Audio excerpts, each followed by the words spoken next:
একটা কথা শুধু বলে যাই, আমরা তো সবাই পৃথিবীতে চিরদিন থাকবো না। যদি কখনো এইসব অভ্যন্তরীণ মুনাফেকদের কারণে ইসলামের বড় বড় আলেম, শায়েখ, দায়ী তাদেরকে আপনারা হারান, অন্ততপক্ষে মন থেকে এদেরকে মাফ করেন, এতটুকু রিকোয়েস্ট করে যাব। যদি এই ধরনের অভ্যন্তরীণ ষড়যন্ত্রের কারণে এবং মিথ্যা প্রচারণা, প্রোপাগান্ডার কারণে বড় বড় আলেম, বড় বড় শায়েখ, বড় বড় দায়ীদেরকে আপনারা হারিয়ে ফেলেন, আর কিছু হোক না হোক রিকোয়েস্ট করবো মন থেকে কখনো মাফ করিয়েন না। তারা মন থেকে ক্ষমা পাওয়ার যোগ্য না। কাক কাকের গোশত খায় না, বাট এখানে আলেম হয়ে আলেমের গোশত খাওয়ার চেষ্টা করা হচ্ছে। জনগণকে ধোঁকা দেওয়া, ইসলামের ভালো ফ্লোকে ডমিনেট করা, এবং মানুষ যখন ভালো কিছু পাচ্ছে এটাকে থামিয়ে দেওয়ার চেষ্টা করে। আমি আর কিছু বলতে চাচ্ছি না, যতটুকু বললাম কিছুটা আবেগিত হয়েই বলেছি। এই বয়সে এসেও, এই অল্প বয়সেই যে সাফারিংসগুলো আমাদেরকে পোহাতে হয়েছে, ব্যাক অফ দ্য জায়গায় এই শ্রেণীর মানুষের একটা বড় হাত ছিল। আর কিছু বলার মতো আমার মন মানসিকতা দেখে না। লাস্ট কোয়েশ্চেন যে ভাই করেছেন যে খারেজি আকিদা বলতে কি বোঝায়, তো অনেক লম্বা উত্তর, আমি যতটুকু পারছি শর্ট করার চেষ্টা করছি। এর দুইটা উত্তর আছে, দুই ধরনের। একটা উত্তর হচ্ছে প্রকৃত কোরআন এবং সুন্নাহ থেকে উত্তর, আরেকটা উত্তর হচ্ছে যে আমাদের সমাজে কিছু খারেজি ম্যানুফ্যাকচার্ড কোম্পানি লিমিটেড আছে। খারেজি ম্যানুফ্যাকচার্ড কোম্পানি লিমিটেড মানে এমন কিছু খারেজি ম্যানুফ্যাকচার্ড কোম্পানি আছে যেখানে যে কোনো নাম ঢুকিয়ে দিবেন, খারেজি হয়ে বেরো চলে আসবে। কথা কি বুঝতে পারছেন? যে কোনো নাম উপর থেকে ঢুকিয়ে দিবেন, দেখবেন যে পরিসমাপ্তিতে ওই নামটা খারেজি হয়ে বেরো চলে আসবে। এমন কিছু কোম্পানিজ আছে। তো প্রথমে আমি কোরআন সুন্নাহর কথাটা আগে বলি। তো খারেজি মানে হচ্ছে দল ত্যাগী, দল ত্যাগ করে যারা বের হয়ে গেছে। কিসের দল ত্যাগী, কোত্থেকে দল ত্যাগী? আপনাকে হিস্ট্রি জানতে হবে একটু। হিস্ট্রিটা হচ্ছে উসমান রাদিয়াল্লাহু আনহু হত্যা করা হয়েছে, মনে আছে? উসমান রাদিয়াল্লাহু আনহুকে হত্যা করা হয়েছিল। নবী সাল্লাল্লাহু আলাইহি ওয়াসাল্লামের জামাতা, যিনি দুইজন মেয়েকে বিয়ে করেছিলেন, জিন্নুরাইন যাকে বলা হয়, তাকে শেষ বয়সে কিছু মানুষ আতাতায়ী বিদ্রোহী, তারা তাকে সবাই করে হত্যা করে ফেলেছে। নাউজুবিল্লাহ। এটা হৃদয় বিদারক ঘটনা। এই ঘটনার পরে খেলাফতের দায়িত্বে আসেন কে? আলী রাদিয়াল্লাহু আনহু। ঠিক আছে, আলী রাদিয়াল্লাহু আনহু।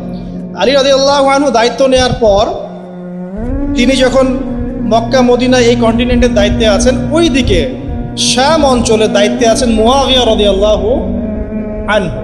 তিনি তখন সেখানকার আমির ছিলেন। এখন মুআবিয়া রাদিয়াল্লাহু আনহুর দাবিটা হচ্ছে যে আগে উসমান রাদিয়াল্লাহু আনহুর হত্যাকারীর বিচার হোক, তারপরে অন্য কিছু। কারণ তার সাথে উসমান রাদিয়াল্লাহু আনহুর সাথে একটা বংশের একটা কঠিন সম্পর্ক ছিল, ইন্টারনাল খুব ক্লোজ ব্লাড রিলেশনশিপ। তার দাবিটা যৌক্তিক, তার বিচারটা হোক।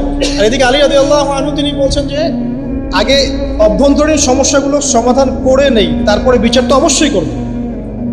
কোনো একটা ভুল বোঝাবুঝির কারণে, এটা পলিটিক্যাল একটা প্রবলেম আর কি, এবং এখানে ইহুদিদের কিছু ইন্ধনও ছিল। সব মিলে দুর্ভাগ্যজনকভাবে সিফিনের একটা যুদ্ধ হয়ে যায়। কিসের যুদ্ধ? সিফিনের যুদ্ধ। আলী রাদিয়াল্লাহু আনহু খেলাফতের সময় সিফিনের একটা যুদ্ধ হয়ে যায়। এই যুদ্ধে দুর্ভাগ্যজনকভাবে একদিকে মুআবিয়া রাদিয়াল্লাহু আনহুর বাহিনী, আর একদিকে আলী রাদিয়াল্লাহু আনহুর বাহিনী, দুইজনেই কিন্তু সাহাবী। খেয়াল করে দেখেন, দুইজনই সাহাবী। পলিটিক্যাল একটা দ্বন্দ্ব। এখন এক পর্যায়ে তারা উভয়ই সম্মত হলেন যে আমরা যুদ্ধ করব না। মুসলিম, একটু আগে আমরা পড়লাম সূরা হুজুরাত, ইন্নামাল মুমিনুনা ইখওয়া, আমরা যুদ্ধ করব না। তো যুদ্ধ করব না, এখন প্রবলেমগুলো সলভ করার জন্য উভয় পক্ষ থেকে দুজন সাহাবী গেলেন। এটাকে বলা হয় সালেস বা তৃতীয় পক্ষ। ঠিক আছে, এই ঘটনাটাকে কেন্দ্র করে যে উভয় পক্ষ থেকে দুজন সাহাবী গিয়ে আরেকটা কমিটি তৈরি করলেন, করে তারা এই বিষয়টার ফয়সালা করবেন। এই বিষয়টাকে কিছু মানে মাথা মোটা মানুষ, উগ্রপন্থী আলী রাদিয়াল্লাহু আনহুর বাহিনীর মধ্যেই যারা লুকিয়েছিলেন, তারা বলছেন যে না, এটা আমরা মানি না, আমরা তৃতীয় পক্ষের সমাধান মানি না, সমাধান কোরআন করবে, সমাধান কোরআন করবে। ইনিল হুকমু ইল্লা লিল্লাহ, আল্লাহর হুকুম ছাড়া কারো হুকুম মানে না, কোরআনের আয়াত দিয়ে দলিল দিচ্ছে। ওয়ামান লাম ইয়াহকুম বিমা আনজালাল্লাহ ফাউলাইকা হুমুল কাফিরুন, যারা আল্লাহর হুকুম ছাড়া অন্য কোনো বিধান দিয়ে বিচার ফয়সালা করে এরা কাফের। ফাউলাইকা হুমুজ যালিমুনা যালিম, ফাউলাইকা হুমুল ফাসিকুনা ফাসিক, তিনটেই বলা আছে সূরা মাইদার মেবি 45, 44, 45, 47 তিনটা আয়াতে। তো এই শ্রেণীর মানুষেরা এইসবকে দলিল বানানো শুরু করলো এবং বলল যে এরা এখন সবাই কাফের। এই শ্রেণীর মানুষ ফতোয়া দিয়ে দিল যে আলী রাদিয়াল্লাহু আনহু সেও কাফের হয়ে গেছে, মুয়াবিয়া রাদিয়াল্লাহু আনহু সেও কাফের হয়ে গেছে, এবং এই যে তৃতীয় পক্ষ এরা সবাই কাফের হয়ে গেছে। কথা কি বুঝতে পারছেন? তাহলে খারেজি কারা? যারা এই যে আলী রাদিয়াল্লাহু আনহুর দল ত্যাগ করলো এইসব ঠুনকো অজুহাতে, যেগুলোর সাথে বাস্তবতার কোনো সম্পর্ক নাই। কোরআন এবং হাদিসের আয়াত এই বাণীগুলো কি মুয়াবিয়া আলী রাদিয়াল্লাহু আনহু হচ্ছে তারা বেশি বোঝে? তারা বেশি বুঝতো? তো এখন তারা দল থেকে বের হয়ে গেল, প্রায় 12,000-এর মতো মানুষ দল থেকে বের হয়ে গেল। কত হাজার? 12,000। এরপরে আরেকজন সাহাবী গেলেন, গিয়ে তাদেরকে বুঝিয়ে কিছু মানুষকে ফেরত আনতে সক্ষম হলেন, বাকিরা আর ফেরত আসলো না। পরবর্তীতে এরা আলী রাদিয়াল্লাহু আনহুর এগেইনস্টে বিদ্রোহ করল। তাদের যুক্তিটা কি? যেহেতু আলী রাদিয়াল্লাহু আনহু এবং মুয়াবিয়া রাদিয়াল্লাহু আনহু দুজনে কোরআন বাদ দিয়ে তৃতীয় পক্ষের সমাধান মেনেছে, এই কারণে তারা কাফের। কথা বুঝতে পারছেন? অথচ বাস্তবতা কি এমন না। মানে ওদের কনসেপ্ট কি? খারেজি কনসেপ্ট হচ্ছে যে কবিরা গুনাহ যে করবে, ওদের দৃষ্টিভঙ্গি আর কি, কেউ যদি কবিরা গুনাহ করে সে ব্যক্তি কাফের হয়ে যায়। তাদের ধারণা এখানে তো আলী রাদিয়াল্লাহু আনহু কবিরা গুনাহ করেন নাই, করেছেন? মুয়াবিয়া রাদিয়াল্লাহু আনহু কবিরা গুনাহ করেন নাই, তারপরেও তারা এটাকে তালগোল পাকিয়ে একটা ব্যাখ্যা দিয়ে বোঝালো যে যেহেতু এটা কোরআন না মেনে মানুষের ফয়সালা মানছে, এই কারণে তারা কাফের। ব্যাখ্যাটা কত ঠুনকো বুঝতে পারছেন? ওদের আকীদা হচ্ছে, খারেজিদের আকীদা হচ্ছে যারা কবিরা গুনাহ করে তারা কাফের হয়ে যায়, এটা ওদের আকীদা। কবিরা গুনাহ করলেই কাফের, তওবা করে ফিরে আসার সুযোগ নেই। তো এখন এই ব্যক্তিরা যারা বের হয়ে গেল, এদের সাথে আলী রাদিয়াল্লাহু আনহু নাহরওয়ান নামক জায়গায় যুদ্ধ করলেন এবং এদেরকে পরাজিত করলেন। রাসূল সাল্লাল্লাহু আলাইহি ওয়াসাল্লাম আগে ভবিষ্যৎবাণী করেছিলেন এটা, যে যুল খুওয়াইসিলাহ বনু তামিম গোত্রের একজন ব্যক্তি, এর ঔরস থেকে এমন কিছু মানুষ আসবে ভবিষ্যতে যারা মুসলিমদেরকে করবে, অমুসলিমদেরকে ছেড়ে দিবে। এরা প্রচুর কোরআন তেলাওয়াত করবে, প্রচুর আমল করবে, এত আমল করবে যে তোমরা তোমাদের আমলকে ওদের সামনে অল্প মনে করবে, তোমরা তোমাদের দান সদকা সিয়াম নামাজকে ওদের সামনে অল্প মনে করবে, এত বেশি আমল করবে। তো বাস্তবে এরকম আমলকারী ছিল, কিন্তু তারা কোরআন তেলাওয়াত করবে, কোরআনের মর্ম ওদের গলার ভিতরে ঢুকবে না। তারা ইসলাম থেকে বের হয়ে যাবে যেমন করে ধনুক তীর থেকে বের হয়ে যায়। এই ঘটনা ঘটেছে না? আসলে এটাই ঘটেছে। এদের সাথে আলী রাদিয়াল্লাহু আনহু যুদ্ধ করেছেন এবং তাদেরকে পরাজিত করেছেন। এটা হলো প্রথম খারেজিদের হিস্ট্রি। তো এখান থেকে আহলে সুন্নাহ ওয়াল জামাআর আকীদা হচ্ছে, খারেজিদের আকীদা একটাই মৌলিক আকীদা, সেটা হলো তারা কবিরা গুনাহগার ব্যক্তিকে কাফের মনে করে।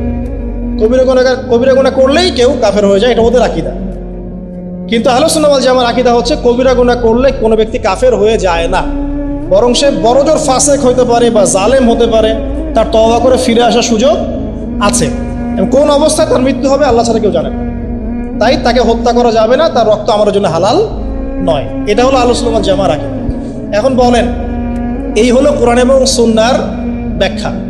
এখন যুগে যুগে কিছু মানুষ থেকে গেছে যারা মনে করে যে মুসলিমদের মধ্যে কেউ কবিরা গুনাহ করলেই সে কাফের হয়ে যায়। এখন এটা হলো ঐতিহাসিক ব্যাখ্যা কোরআন এবং সুন্নাহ থেকে, যেটা অলমোস্ট প্রত্যেক মাযহাবের আলেম আপনাকে এটাই বলবে, যেটা আমি বললাম ইনশাআল্লাহ এটাই খারেজি আকীদা। এর সাথে সমকালীন প্রেক্ষাপটে যে পান থেকে চুন খসলেই কাউকে ট্যাগ দিয়ে দেওয়া হয়, কেউ যদি মধ্যপ্রাচ্যের কোনো কান্ট্রির বিরোধিতা করে বা সমালোচনা করে বলবে খারেজি, কেউ যদি দেখা যায় পলিটিক্যাল কারো সমালোচনা করে বলবে খারেজি, কেউ যদি ভুল করে আল জিহাদ শব্দ মুখে বলেও ফেলছে বাস খারেজি।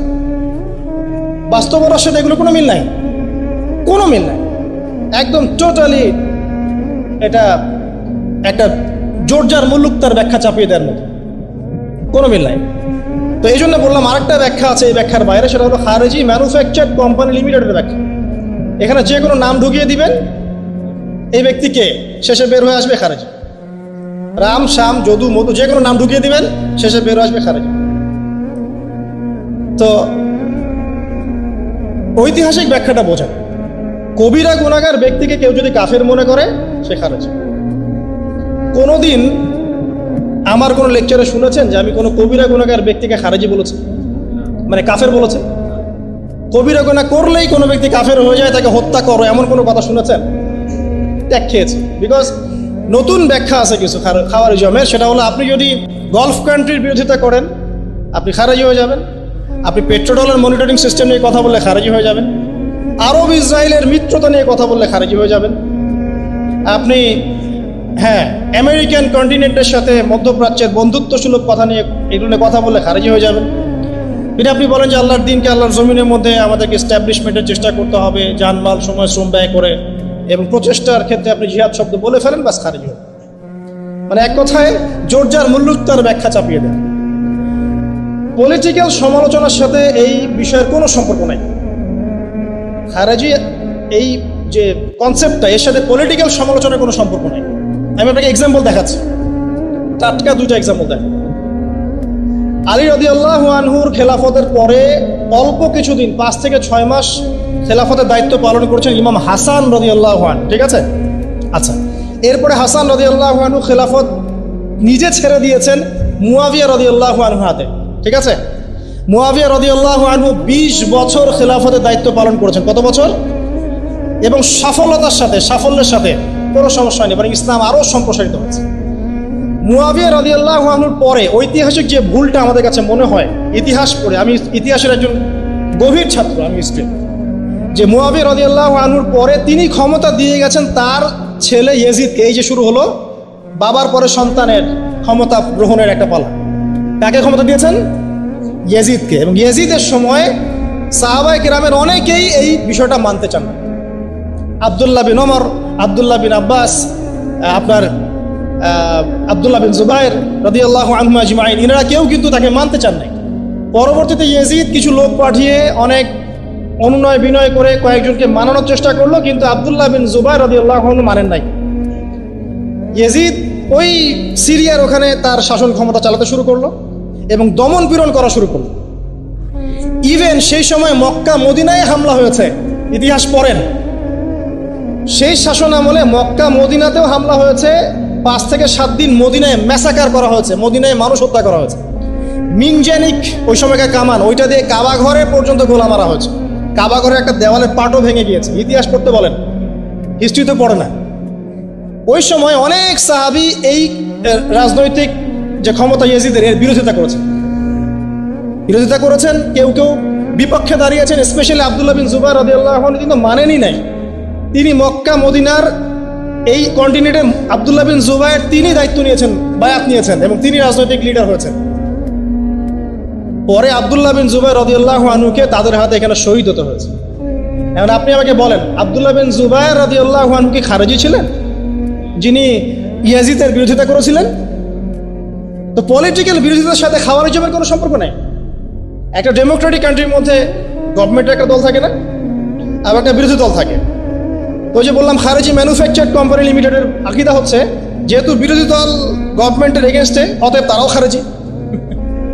আবার যদি তারা কখনো ক্ষমতায় আসে আর এরা কখনো বিরোধী দলে যায়, এরা আবার বিরোধিতা করবে, এরাও খারেজি। মানে আলটিমেটলি সবাই খারেজি।